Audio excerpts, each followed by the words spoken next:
Hi, welcome to the National Association of Plant Breeders webinar series, The Science of Selection. My name is Liz Blissett, and I'll be serving as your host for today's webinar. So today's presentation will be given by Dr. Seth Murray from the Department of Soil and Crop Sciences at Texas A&M University. Dr. Murray's research focuses include molecular quantitative genetics as well as applied maize breeding. He runs an applied public corn breeding program which is focused on improving aflatoxin resistance, yield, stress resistance, and exotic introgression across the state of Texas. The emphasis of his research group is to increase the economic and environmental sustainability of agricultural production. Today, Dr. Murray will be speaking to us about maize breeding and genetics in his presentation titled Plant Breeding Approaches and Technologies for Challenges in Agriculture, a View from a Texas Maize Breeding Program. So after the presentation, you guys will have a chance to ask questions.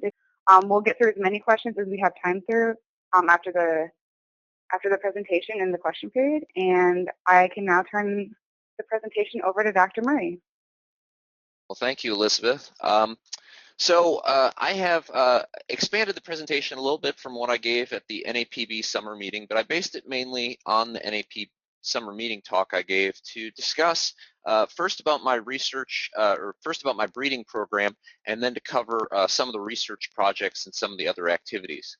I think the best way to do this is to give everybody a little bit of a background into maize in Texas, which is a little different than the rest of the United States. So maize in Texas is really divided into two areas. And can people see my cursor? That's one thing I forgot to ask. Are you able to see the cursor? No. Okay. So there's the high plains of Texas, which is in the Panhandle. And so Dr. Winwei Zhu is the breeder from Texas AgriLife Research up there. And that is less than half the acreage, but it does give about half the yield of Texas. And then we have this other region that we call the rest of Texas because it's south, central, and eastern Texas. And there's a lot more acres, but you can see that the average yield is quite low. A lot of that has to do with the fact that these are grown on dry land or non-irrigated acres. But overall, you can see that there's a lot of money that's made on grain sales from Texas and maize, about 300 million bushels and $1.3 billion. And when we go and look at about how much in seed sales that should be, and this is a very conservative estimate, with 2.4 million acres, imagining a bag of seed plants about 3 acres and a bag of seed costs about $150, both which are very, very conservative. There's probably at least 121 million just spent on seed sales in the state of Texas alone. So one of the really interesting things about maize is the continued yield increases, which have been discussed a lot. But one of the things you don't hear so much, and we recently sort of got into with a meta-analysis study that Yvonne Barrero, the graduate student who's presented in the picture here, discovered, was that Texas actually has been relatively flat since about 1995. And you can see that red line deviates from the US line in black. And this really is a function of the dryland acres, but to some extent it is the irrigated acres in this rest of Texas region that my program is focused on. And a lot of that increase that came in the early 1970s came with the high plains coming on to mine water from the Ogallala Aquifer. So what we've also found that was surprising was that low yield slope for Texas actually corresponded to little to no genetic gain. And so for this component of the study, we used commercial varieties in our corn performance trials across the state of Texas, and fit a model and looked at about what the yield increase was, which was somewhere in the neighborhood of 0.1 bushels an acre a year, which is extremely low. Even more surprising than that, if you look at the lines or the hybrids on the bottom, you can see that a line that was 25 bushels per acre under the average for the whole data set was released as late as 2010, and the best performing hybrid was actually released in 2002, and then quickly was taken off the market after that. Now the third one there, DKC 6469, which was released in 2010, actually has been a game-changing hybrid, and so that really helps validate that this study is real, and you'll see that name come up later as well. So the last thing I'm going to present to you, and all this is sort of background for the breeding program and research program here, is how important some of these agronomic traits are in Texas, whereas they aren't so important in the main corn growing regions. So one of the main ones is plant height. So if you look in the high plains, the correlation between plant height and yield is 0.19, which is significant but not very high. If you look in my region, the rest of Texas, it's 0.46, and overall it's 0.61. So plant height is very indicative of grain yield in this environment, but not necessarily in the rest of the United States. Similarly, flowering time and grain moisture, which correspond to maturity, also have a large effect because the things that tend to flower later tend to yield better. So we need to keep that in mind, especially in light of what I'm going to show you in a few slides in the future. Now, as to why I think there hasn't been a lot of gain in yield in maize in Texas, if we look at the USDA plant hardiness zone map, which I'm showing you in the upper left-hand corner, you can see that there's a whole wide range of zones that the USDA uses for specifying environmental adaptation. If we compare that to the corn adaptation zone map, and this is just from one seed company, but they all look relatively similar, you can see the only region that really corresponds to those USDA plant hardiness zones is through Iowa and through the Midwest. If we look towards the South, the entire South is grouped at 120 plus day corn, which is not very descriptive when you compare that to all the myriad of zones in the USDA plant hardiness map. Interestingly though, the soybean groups are actually much more similar to the USDA plant hardiness zone. So, I believe that part of the issue is that there's a very little focus in the private sector on developing corn varieties that fit into the southern adaptation, and especially Texas, and that's part of the reason we don't see this yield increase. And so I like to remind people that we do need breeding programs on corn, and that the companies really aren't doing this. So this is a unique niche. They're not really targeting Texas at all, except with hybrids. There's no inbred breeding programs in Texas. And then we have some unique problems that are very different than what the Midwest currently experiences, although they might in the future under a changing climate, like aflatoxin, heat, and drought stress. We work with a lot of unique traits in doing exotic integration. I think that's important for the public sector to do. I'm not going to discuss colored corn or QPM. I'll say a few things about perennial corn and nothing about high biomass corn. We do a lot of graduate student training, both at Texas A&M and in my research program. Most of our graduate students do go on to industry. I'm going to talk briefly about some new breeding method type of research that we're doing. And then, as I mentioned before, perennials and other long-term high-risk research projects, I think are really the goals of what a public sector researcher should be focusing on. So just to show you a visual example of adaptation here in Texas, if you look in the upper left-hand corner, we have TX777, which is our new sort of game-changing inbred line from the breeding program, the classic picture of the two inbreds on either side and the hybrid in the middle. And then we have LH195 on the right-hand side here. And this is it is now an XPVP, but it still can be commercially used. And you can see in an open pollinated ear setting how poor the seed set was. And this is one of the best commercial lines down here in the Texas region. You can see a lot of mold issues and lack of seed set and kernel abortion. So what we're really breeding for is adaptation at the inbred level, which tends to translate to adaptation in the hybrid level. Of course, we test at both levels. But you can also see with TX782 down in the right-hand picture that even some of our great lines don't necessarily have great seed set and may have some disease issues even on the ears. And then another tester we use, LH287, this was from the same size plot, and you can see we just didn't hardly get anything even to harvest. And that's that heat and drought stress that really prevents those from doing well. Just another series of pictures showing a couple of their crosses and all different types where in this case LH195 did a little bit better in the part of the field it was in, but you still see the disease issues and lack of full kernel set. So I wanted to talk a little bit about the breeding program because I know public breeding programs are important, and I don't think there's nearly enough of them, and just how I set up my program really to try and make an impact. And my program is really founded on the gains that Javier Bertrand showed in the lower left-hand corner, and Kerry Mayfield, his former technician, and then a PhD graduate from the program who was running the program for a few years. What they were primarily focused on was increasing the diversity and selecting for aflatoxin and to some extent yield.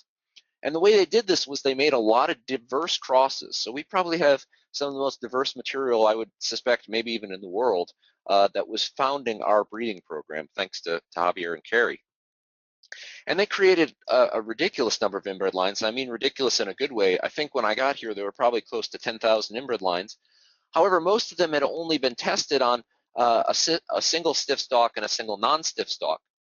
And this was predicated on how the breeding programs really used to work, which was once you've identified some good material, the companies would pick that up and incorporate that into their program. But by the time I got here in 2008, I think a lot of that had changed, and there wasn't a lot of demand or maybe even a lot of material offered from the public sector. And so although there was a lot of students trained and a lot of knowledge created, a lot of growers helped, and there was a lot of germplasm, it's not really getting to the growers. So that was a big challenge that I had to deal with when I got here. And so one of the things I decided to do was to take those thousands and thousands of lines that they had created, and instead of creating my own breeding program of new material right away, to really do some thorough testing and try and find what the best material is in there. And TX777 has been by far the best example of something that's come out of that. And so the way we did this is we moved to increasing number of testers over the years and decreasing number of lines. And seed production is really a difficult thing for us. So the focus was not on trying to get as many crosses as possible, but to getting as much seed from these crosses as possible. And for the first time last year in 2014, we actually got to the point where we'd have 50 or maybe even 100 pounds of a single hybrid. And that was really exciting, because then we could start doing that broader testing that we know we needed to do. Now, one of the things I point out here, and I'm going to show you this in a later slide, is generally we only get our yield data in time to make decisions for the winter nursery, because we don't usually yield trial in the winter nurseries. But sometimes we don't. So sometimes we have to go in blind with our best guess of what the most elite potential hybrids are to make the following year. So this is just my opinion, and I don't know if I'm stepping on any toes by presenting this, but I think it's very enlightening for a lot of people who don't understand the corn seed industry. And that is that there's a number of different levels that companies work at. And so people are most familiar with companies like Pioneer and Monsanto, where they have essentially what you'd call, what a cartel is. They operate at every single level here, from some of the traits, although maybe not trait supplying, but definitely, the owners of the traits to some extent. Inbred breeding, inbred sales, hybrid seed production, and then hybrid sales, getting that to the grower. And so I working in the public sector, certainly can't work at all these levels, and I have no interest in really doing so. And so the question is how we partner with other groups to be able to make our elite inbred lines, which can help solve growers' problems here in Texas, available. And so there's a number of companies that are in the inbred seed sale business. And those are ones that people, I just show 3 examples here, but those are ones people might not have heard of. Then generally this hybrid seed production is contracted out. And then there's these independent seed sales companies. And so these independent seed sale companies, to some extent, are competing in the market, well, in a lot of extent are competing in the marketplace with some of the more well-known companies, but they're also collaborators of these well-known companies. Okay, and so this is the track that, the lower track is the one that I've been focusing most of my effort on, in trying to get these lines adapted and to our growers to actually solve their problems. So I'm only going to show a couple slides of yield data, but since I did want to talk a little about plant breeding, this gives me a good example, or a good opportunity to tell you about how we do our analysis, which is mainly I throw it into one big model each year. I calculate individual environments, which I'll show you in the next slide, and then calculate an overall mean, and use that to make my decisions on what we're going to try and increase hybrid seed for to test the next year. So this is not a statistical test, although there is significance shown here.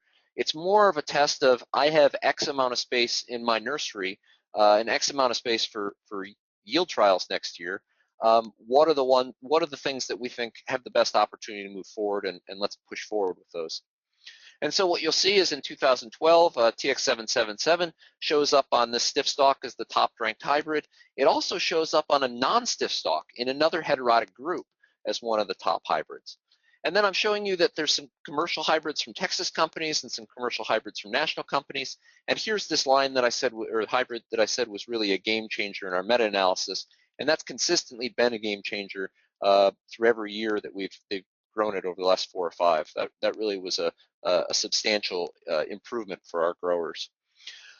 We test on a number of stiff stalks and non-stiff stalks, and so you can see what we're really looking at is how much better did we do above the mean, and how did we compare to these commercial hybrids. Now, 2013, we generally grow 8 to 12 commercial checks, and so the overall average of all trials was 128 bushels an acre. You can see that a lot of our hybrids were doing substantially better than that. And then I'm showing you the individual, some of the individual tests. I think there were 15 trials this year. Some of the individual tests and what those things yielded in those trials. And I should mention that we have very unbalanced data, and that's why I put it on to one big random effects mixed model and get the overall average to try and help me make those decisions. The concern is we need to balance the number of dry land and irrigated environments to make that overall match up to the individual environments. So these hybrids also have been surprising, and this is from Dr. Matt Krakowski in our Serat yield trials, in that they also do well in other locations in the South, but they were selected here in Texas. So a lot of our material originates from all over the world, as I mentioned, and that's one of the things that makes it real different. The vast majority of XPVP and commercial material is sourced from the Midwest, but and to some extent some Argentinian material. But a lot of the material in the breeding program that I currently run came from places like CIMMYT, places like Bolivia, Peru, Colombia, and then even from a lot of the southern dent type materials, historical material. And then we're testing in a number of locations throughout the country. So there's some surprising advantages when you use this exotic material. For instance, to my knowledge, we've never really selected for southern rust in the program, maybe before I got here. But when we actually had some southern rust epidemics, we would see that the commercial material that's being sold to growers, almost all of it was highly susceptible to southern rust. Okay, and that's probably because it was designed or developed from this temperate material. Whereas a lot of our Texas A&M hybrids with half tropical backgrounds had little to almost no southern rust that showed up on them. And I think that's just more of a genetic background effect than an intentional selection for any type of resistance. So one of the questions is, with all this exotic material, how does our material fit in the larger scheme of what's being used in industry today? And so one of my students, Skylar Smith, who's just finishing up this semester, worked with Elliot Hefner from Pioneer to kindly do some in-kind support for genotyping and understand how our material is interrelated. And based on structure assignments, in red here to the right is the stiff stalk group, and you can see B73 is the most extreme stiff stalk. In the upper left-hand corner, you'll see the non-stiff stalks, with Mo17 being one public version of an extreme non-stiff stalk. In the middle, you'll see this lighter blue, which is the iodent material, with pH 207 being one of the defining iodent members. In green is the hybrid of B73 Mo17. And then in blue is the vast majority of our Texas A&M material. We also have a few other, interestingly, white XPVP lines like PHT 60 and PHV 63 that fall into that group, and Virginia 35. So although this study has some biases in the genotyping array, it really suggests that what we've done is create some type of new heterotic group in the Texas A&M program. And as I showed you, a lot of our elite lines do combine well with both stiff stalks and non-stiff stalks. So just to give you a little more background on how our breeding program is set up, this year we have 33 acres, and generally we have, in College Station, in general we have about 30 acres. And of that, about 7 acres is nursery. And up above here, I'm just showing you some of my crazy maps delimiting all the various experiments and nurseries we have going on. Seed limitation is our biggest factor for our summer yield trials. We never have enough seed. It's very hard to produce seed in our environment. So we try and start initially with 2-row 2-rep or 1-row 2-rep trials. 8 or 12 commercial checks, and then we expand that once those lines have proved themselves to other locations throughout the state, and more reps and more tests. We rely on some late planting and some late limited irrigation treatments to try and get a better idea of what would do well in some of the grower locations where they might not have access to irrigation or only limited irrigation. We combine harvest everything. We aflatoxin test a lot of material, which I'll talk about later. And one of the interesting things is row column or range column or range row, however you want to call it, effects are often highly significant in our trials. And a lot of that has to do with furrow irrigation and how irrigation does not proceed uniformly throughout the field, either down the row or through the ranges. We also have, as I mentioned, 7 acres of nursery, and that's where we do a lot of our crossing, both for breeding projects and genetics projects and a lot of student projects. And then we do some isolation blocks to get some hybrids then that we can do preliminary testing on. So just to show you a schedule of how our program operates, we do operate almost year-round because we have very long season corn. So we start planting in Weslaco down in the tip of Texas, generally February 1st to February 14th. And of course, we're preparing seed all January for that. We plant College Station mostly in March, and we're done by April. We're going to start pollinating here in the end of June. Pollination's up here. We're going to start taking agronomics notes and flowering notes in May and into June in the hybrids, and start pollinating our nursery May and June in the inbreds. We start harvesting in June, July, August, and then that gives us about 2 weeks to turn that material around to go and plant our Weslaco nursery, winter nursery in South Texas. We go and pollinate in October. We have about a month of downtime, and then we go down in Weslaco to harvest in December, and then we start all over again. So that's one of the big problems, is that we don't have a lot of time to analyze the data or to work on some of the more intellectual aspects, because if you're running a breeding program, there's always something that needs to be done in the field. So on a number standpoint, just to sort of quantify it, in 2012, I haven't updated this, but in 2012, we had almost 5,000 yield trial plots. We had about 6,000 seed stocks that came out of our nursery.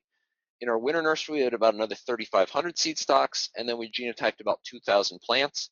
If you look in our cooler, then we have about 5 to 10 years of seed in the cooler, and so this becomes quite a bit of a information management nightmare for a public program that doesn't have somebody designated to do this. So using barcodes and management system software systems really helps. Now, I told you a lot of the advantages of our material. Now there's some disadvantages. A lot of the hybrid seed is still produced in the Midwest. You know, there used to be a seed production facility for Pioneer, Mexico down on the border, but that was recently closed. So the seed production for the U.S. is in the Midwest, and a lot of our lines just flower far too late to really be good in the seed production environment. So this is another challenge that we've been working to overcome by having some colleagues do selection in the northern environments to try and get some reverse photoperiod sensitivity or some adaptation to shorter flowering times up north. So this issue of photoperiod sensitivity, I'm just going to go on I think that pretty much covers the actual breeding program per se. And so now I'm going to talk a little bit about our research programs and some of the collaborative projects. And I thought I'd start just with this Atlas project, and I'm not going to say very much about this.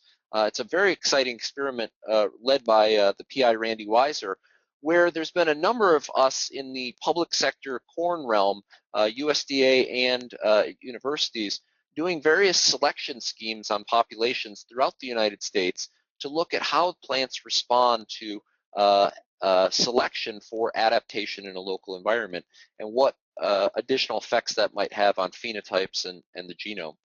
So there's going to be a lot coming out of this. There's already been one paper that was very enlightening on the Hollauer Tucson population, but there's going to be a lot coming out of this in the next few years, and we're very excited about this project. Another collaborative project that I just want to make everybody aware of that's going on in Maize that's very, very exciting is the Genotypes to Field project. And so Natalia De Leon is the field co-lead on this. And so I borrowed this slide from her. But there's a number of us throughout the United States who are growing a common set of about 250 hybrids and 2 reps per location, and then also an inbred panel to look at adaptation and to look at how there's weather stations and to look at how weather impacts things like yield and flowering time. And the best part about this project, I think, for me, has been the increased collaboration across the scientists throughout the United States. And that's really exciting because, you know, I think we're beyond the point where one researcher can really have an impact in one environment.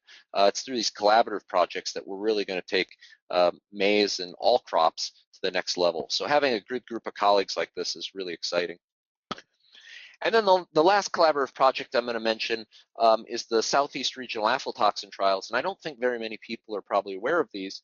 But what we do is there's a number of collaborators in the southern environments working on maize who have been growing each other's hybrids in a cooperative experiment. So generally about 32 to 40 hybrids with 3 reps. And each investigator is allowed to enter generally about 7 hybrids with some checks. And then we inoculate this for the fungus Aspergillus flavus, which I'm going to tell you about in the next slide. And the goal of this is trying to look at, you know, are there sources of resistance for Aspergillus or even traits that are correlated that would help with resistance.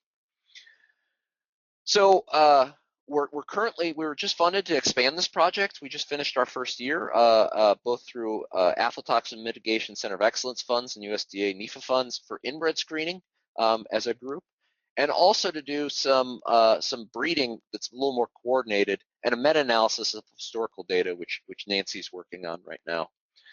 So this has been another really exciting group to be a part of over the last few years. So I want to tell you briefly about aflatoxin. Again, just telling you a little bit about the research problems that we're working on. And aflatoxin has been a major focus of my program and my predecessor's program in this position. And it's this fungus that's produced by, or this toxin that's produced by this fungus Aspergillus flavus. And it's one of the most potent toxins on Earth. It's federally regulated at 20 parts per billion, which you can't taste, see, or smell, or hear. But over 500 parts per billion, we have to destroy the corn. And the problem is it can lead to both acute death, and this has been documented in Kenya where people have died and in the US where dogs have died, but it's also this potent chronic carcinogen that can lead to stunning and other types of problems, especially when it's associated with either hepatitis or alcoholism, because it really affects the liver.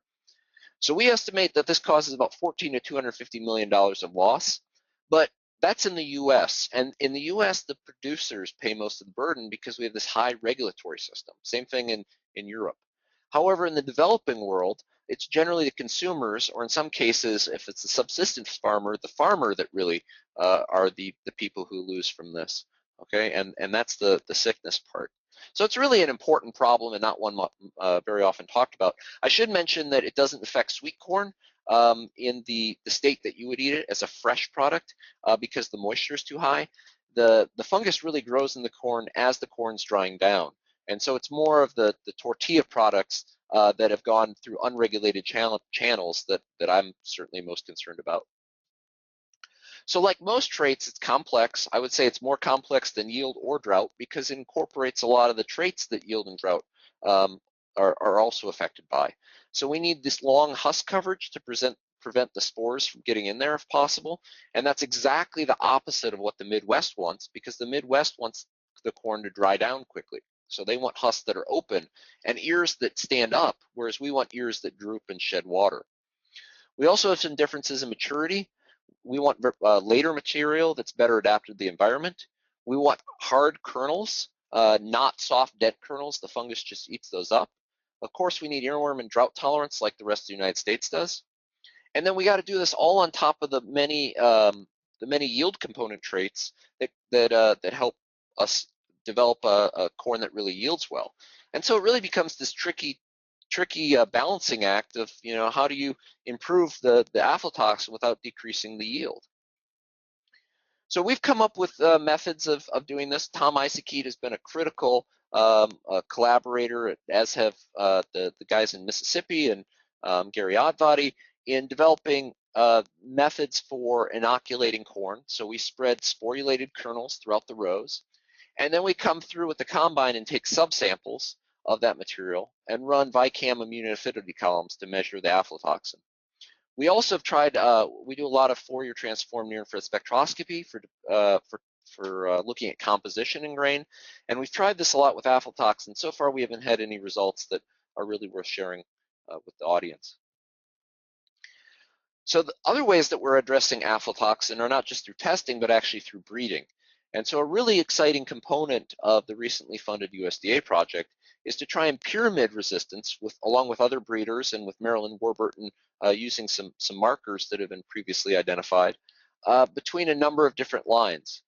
And so we're doing this through a unique approach, which is multi-parental crosses. And so we crossed a number of different sources of aflatoxin resistance, and some of these are excellent sources of yield too. And we've done multiple generations of intermating, and now various investigators are selecting individual inbreds out of this to be tested and confirmed in future years. So we've done this both at the 4-way cross level, and we've also done this with 3 8-way crosses. And this will be the first year that everybody gets to select inbred lines out of these populations. And the idea here is that, aflatoxin, we know all these have some aflatoxin resistance, but they probably come from different genes or genic elements. And so hopefully we can pyramid them by making these crosses without losing the aflatoxin. But we would expect some transgressive segregation in both directions. Now, I mentioned that there's some markers. There's been a couple projects to map aflatoxin resistance in a number of ways. And so I want to at least make sure I show one molecular quantitative genetic study, since that's really one of our graduate students' foci in this program and one of my areas of interest and expertise. And so this is a recently published study in PLOS One that just came out, again with Ivan Barrero as the lead, and Gerald De La Fuente as a former master's student who did a lot of the initial seed production and investigation of this population. But what we did in this case was we used almost 400 diverse lines, and we crossed them to TX714, which is 95% identical to B73. And we did this with 2 knockouts of lipoxygenase genes, which we think correspond to drought tolerance and aflatoxin resistance, respectively. But I'm not going to go into those details of this project. But I do want to show you that we have double the amount of hybrids because we crossed it to isogenic testers to really evaluate these alleles of these genes. So then we did a bunch of yield trial plots measuring yield, aflatoxin, and some other things. And Mississippi State did as well. And I should point out this is very similar to an experiment that we also worked on with Williams and Warburton and Wyndham out of Mississippi, where they used Virginia 35, the opposite heterotic group tester. So what we found out of this project was actually, to some extent, exciting and to some extent disappointing. We didn't really find anything that was highly significant for aflatoxin in our project. We found some minor significance, which luckily corresponds to some other known alleles for aflatoxin. But one thing that was really surprising is we found 3 SNPs for grain yield that corresponded to 3 to 8 bushels an acre. And this was across multiple different environments. And this is a game-changing type of discovery for us. Now, I mentioned before that in our environment, grain yield and plant height are highly correlated, and 2 of these SNPs were found in both plant height and grain yield, which leads us to believe that there might be something really going on there. So our next question is, how do we validate these? I mean, we keep finding significant SNPs, but if you never validate and use them, I'm not sure that we've really done that much of a favor to anybody or to our growers. And so, of course, we can confirm with other studies, but there's not been a lot done in the South or with exotic material. We can develop isogenic lines, but it takes a lot of work. And then I also have this concern of genetic background or context dependency, which I think we're seeing a lot in breeding and genetics, which is once you discover a QTL or a SNP and you put it into a different background, it may not have the effect that you initially believed it would have. And so what we've decided to do actually is develop some biparental populations. And we develop biparental linkage populations because even if we can't confirm the SNP, we can at least have an applied breeding outcome of this. But that leads us to this question of which parent are we going to cross? And one of the cool new things that came out fairly recently in Maize was this genotyping of the USDA germplasm collection. So now it's well over 4,000 lines and well over 700,000 SNPs. And so we can actually go into this data set and we can find, okay, which lines are we currently using that have the SNPs that we're interested in testing. And so we don't actually have to manually go through all of our germplasm and find this now, and we can just pull out crosses we've already made and be 2 generations advanced. Okay, and I should also mention that because these SNPs were discovered with association mapping, we have the resolution. We just need confirmation, and linkage mapping is certainly sufficient to do that. So Ms. Yuan Chen is the student who's been leading this project, and you can see here are 3 crosses and the 3 SNPs that are segregating and the number of individuals in those crosses. And what we're doing in this case is just testing the SNPs and testing a variety of phenotypic traits. And this is going to be our first summer that we really have hybrids and inbreds and can measure these things for yield. But based on the off-season nursery data with lines per se, we actually found significance for plant near height across these 3 populations of these SNPs, which is very exciting, suggesting that they are indeed useful. But of course, we need to test them in the hybrid test crosses, which is how we identified them for the association mapping. So one of the last things I'm going to jump to is talking about recombination. And recombination is probably one of the biggest basic research passions of mine currently. And that's because I think it's really our limiting factor now. Sure, phenotyping to some extent is going to be our limiting factor. Genotyping, I think, is certainly no longer our limiting factor. But effective recombination is something that you just can't create. I don't think you can create enough of. And so it's important to remind everybody that effective recombination is greater than total recombination because it's the amount of recombination we can actually measure. So if you look at the little integration that's circled, that little integration, we're going to expect very little linkage drag, which is preferred if you're doing exotic integration. And we're also going to expect that it's going to get us closer to near gene resolution for map-based cloning, or close to the marker of interest for marker-assisted selection. Okay, and so I really think we want the genome full of these small integressions rather than events that take up half of the chromosome. I don't think those are particularly useful in a breeding context. So a long time ago, I did some simulations using the recombination rate that I estimated from the nested association and maize population to look at how different crossing scenarios would affect the amount of effective recombination. And so what I'm showing you here is the mean is the mean effective recombination that occurred per chromosome per individual in that type of cross. So if you see in the upper left-hand corner, the biparental cross to F2 had a mean of 1.83 effective recombination events per chromosome.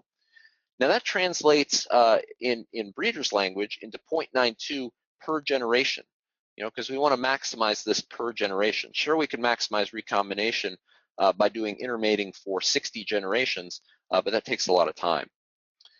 So biparental crosses to RILs double the number of effective recombination events. However, it halves the number of events per generation because with the RILs, once you have homozygous segments, you don't get any more effective recombination events there. You're not generating anything you can detect.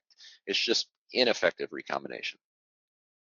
Now, if we go to dihybrid or 4-way crosses to F8 RILs, we really bump up that effective recombination event, number of effective recombination events again, and the number per generation. Now we know from the intermated B73-Mo17 population that by doing intermating, so 4-sibling intermatings to RILs, we've also substantially and significantly increased our amount of effective recombination, both total and per generation.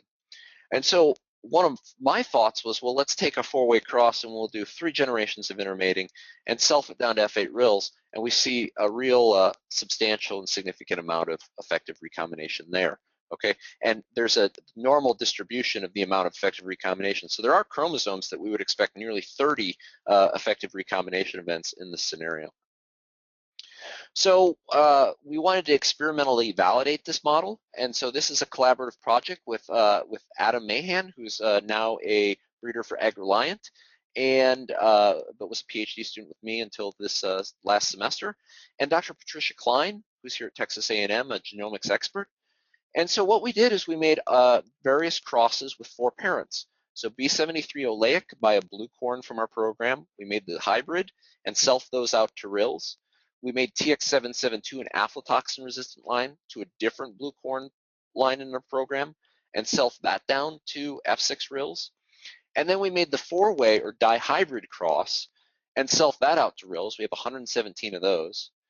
And then we also took that dihybrid cross and intermated it for 1 generation, 2 generations, and 3 generations.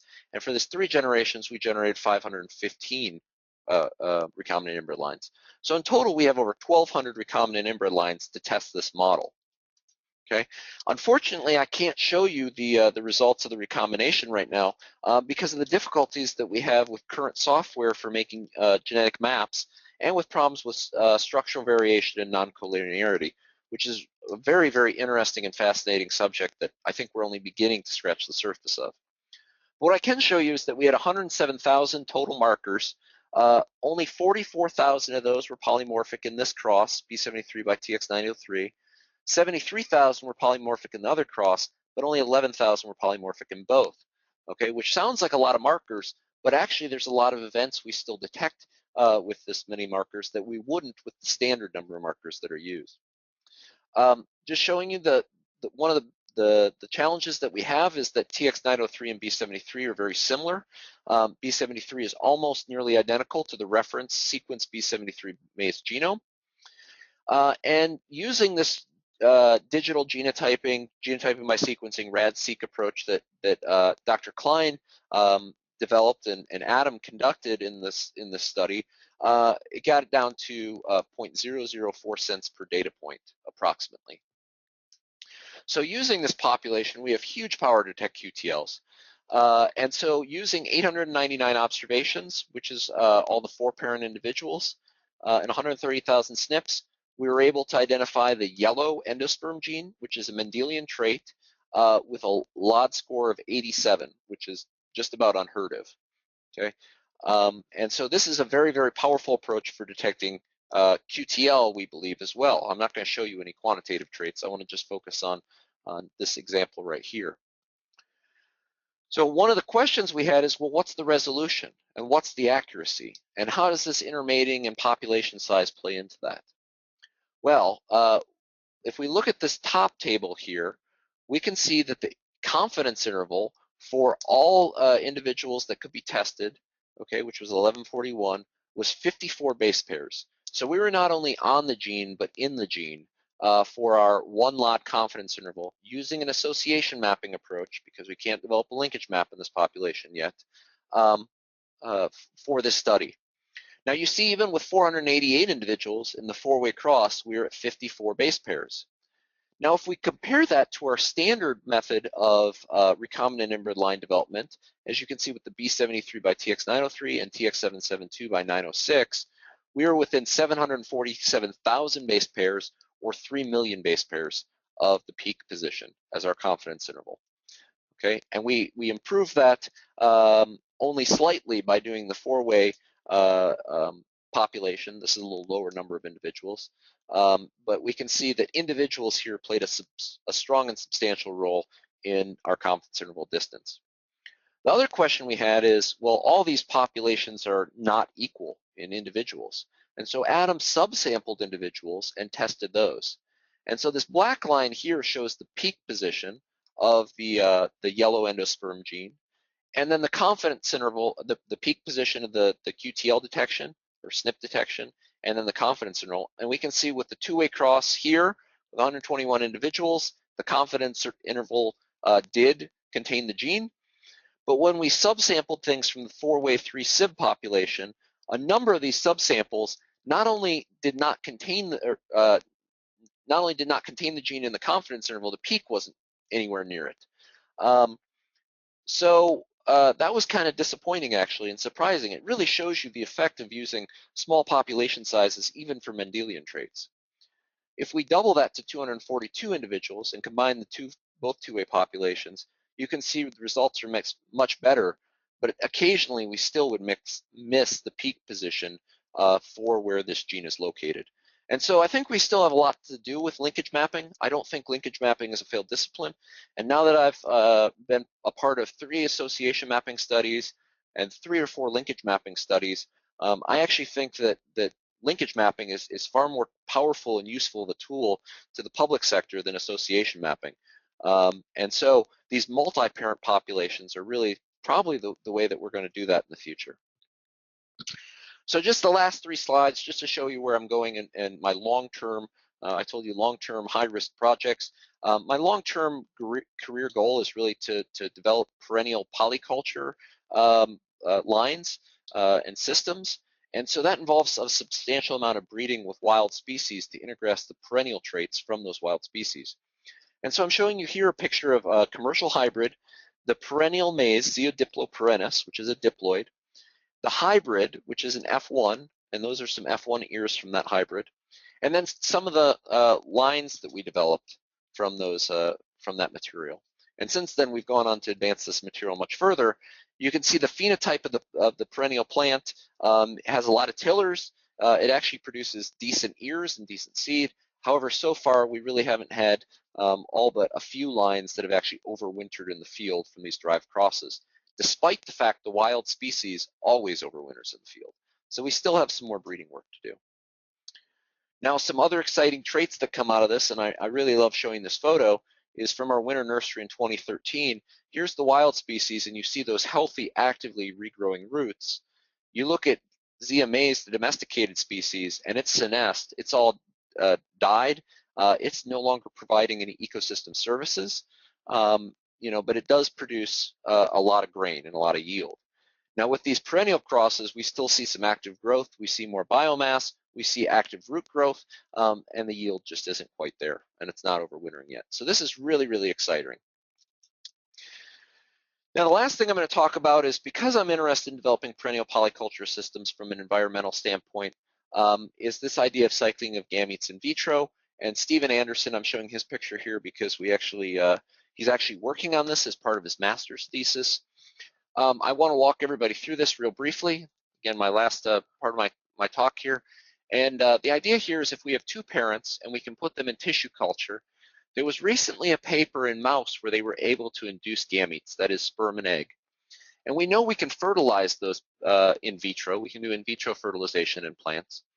The idea then would be to sort out those gametes or those zygotes using a flow cytometer, plate them out, genotype them, and then using some type of marker-assisted selection or genomic selection approach to then select individual cells to culture and grow up. And so we could recycle these. Then we could grow these plants up and do a field study and continue to train our genomic selection or marker-assisted selection model. Now, what I see about this that's so exciting is currently most of the investment is in breeding annual crops, and that is because they're very fast to breed and to advance. But we hypothesize that using a cycle like this, we might be able to get 3 to maybe 30 or more cycles per year. So imagine the possibilities for breeding things like pre-species, where currently a breeder might be lucky to ever release a variety that they initially made the cross of. We might be able to make crosses and select things within a matter of years. So very exciting area of the future for plant breeding, and one to continue to watch and develop things for. So I'll just conclude here. I'm going to thank a lot of undergraduate and high school students. Their pictures aren't all here. A lot of graduate students and all the pictures aren't here, but just to give you a face of the people who actually do all the work in the program. I need to acknowledge a lot of different funding sources, especially USDA NIFA, and 3 big programs there. The Texas Corn Producers Board and USDA Hatch Funds, which are the only way that I'm allowed to have an applied plant breeding program. Otherwise, we would strictly do plant genetic research. And then a number of companies that have given us either in-kind support or fellowship support for students, although I haven't really had any contract research or any collaborative research with any of the companies. And USDA Hatch Funds and special cooperative agreements with Paul Williams that have allowed us to also do some breeding work. And then I'll end here with the acknowledgments, and a lot of students and collaborators and predecessors and other people to thank. Nobody works alone anymore, and it's really a lot more fun when you have colleagues and great collaborators like I do who help you stay excited and investigate new areas. So I'll end it there and be happy to take any questions if there are any. Thank you. Okay, so thank you very much, Dr. Murray. So now we'll have time to answer some questions. So we actually already have a couple of questions I can go ahead and get started with asking, and we'll answer as many as we have time for. So the first question we have is, are there any plans for your corn breeding program in Texas facing climate change, like heat and drought stress? Yeah, I mean that's a great question. Um, So are there any plans for our breeding program to face heat and drought? Well, we already do. And so one of the things that was very interesting for me was in 2011, we had the hottest year and driest year on record. Um, that preceded the Midwest by a year. And I think in a lot of ways, we are preceding the Midwest in going through climate change. So what I really hope is that our material actually is the foundational material to be prepared and be insurance for those things. We don't artificially create heat. We got plenty of it. We don't generally artificially create drought. We just don't water the plants. We put them in locations that either don't have irrigation or we don't turn on the irrigation water. And what I've found is, I should have known this from my my schooling, but there is a dramatic and substantial difference with the lines that do, or hybrids that do best, and lines that do best under irrigation and under dryland conditions. So I think we're trying to address that, but I don't think we're doing it in a way that we're setting up experiments specifically to do it. I think it's just a natural part of the breeding process here. Okay, and so we have another question. What are the current challenges for COGIV? Current challenges for cycling of gametes, COGIV? Is that the question? Yeah. Okay. Right. So that's a great question. So the first one I would say is just getting those cell suspension cultures to behave in a normal manner. I'm not a tissue culture expert. We're working with Curdy Rathor on this, and I've always heard that tissue culture is finicky and an art, and I think that's really true. Unfortunately, there's not many tissue culture people left out there. And so a lot of the things that are going on in plant breeding right now, high throughput phenotyping and genomics, I think those things really need to be applied to tissue culture. And that's really the first step. And having support, financial support to do that is really important. And then, of course, the million-dollar question or billion-dollar question is, what are the triggers for inducing gametes in plants in vitro?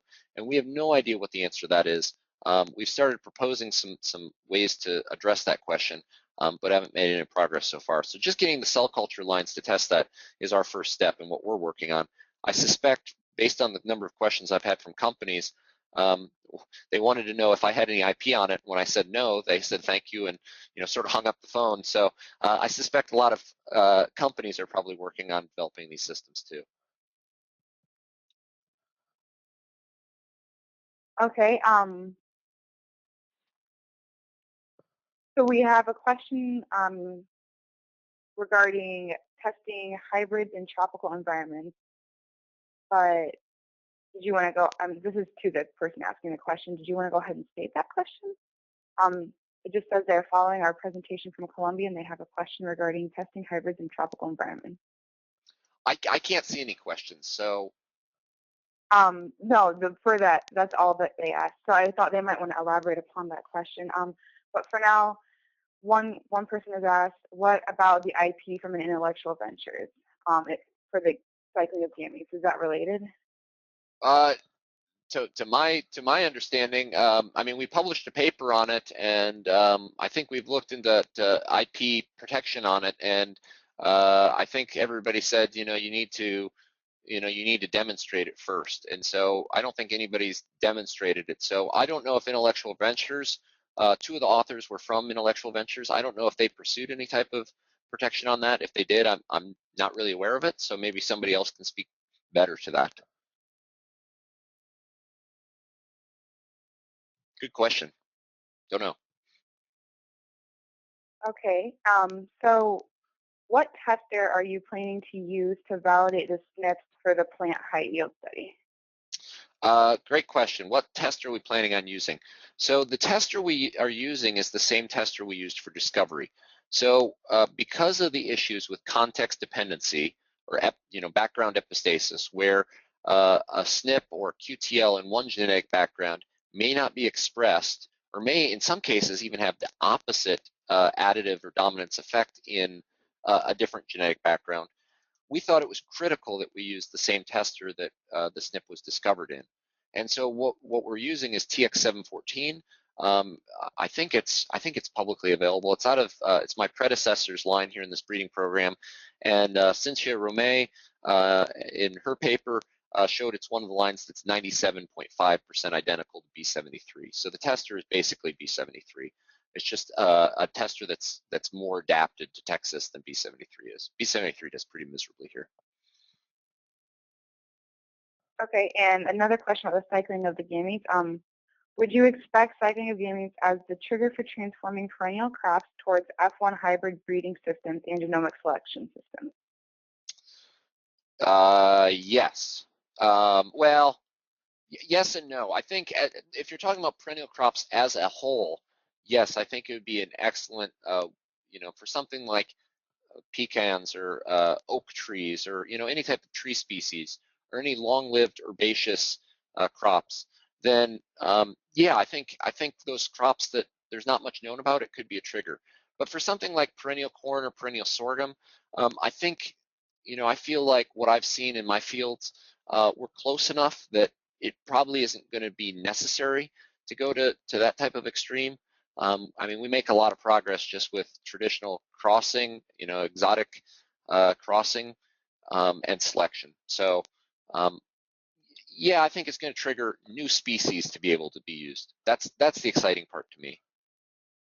Thank you again, Dr. Murray, for taking the time to address our audience, and thank you everybody for joining in to listen to the NAPB seminar this afternoon. So thanks everybody for coming, and hopefully everybody can tune in next week as well. Thank you, Elizabeth. Thank you, Alice. Thank you for everybody for listening.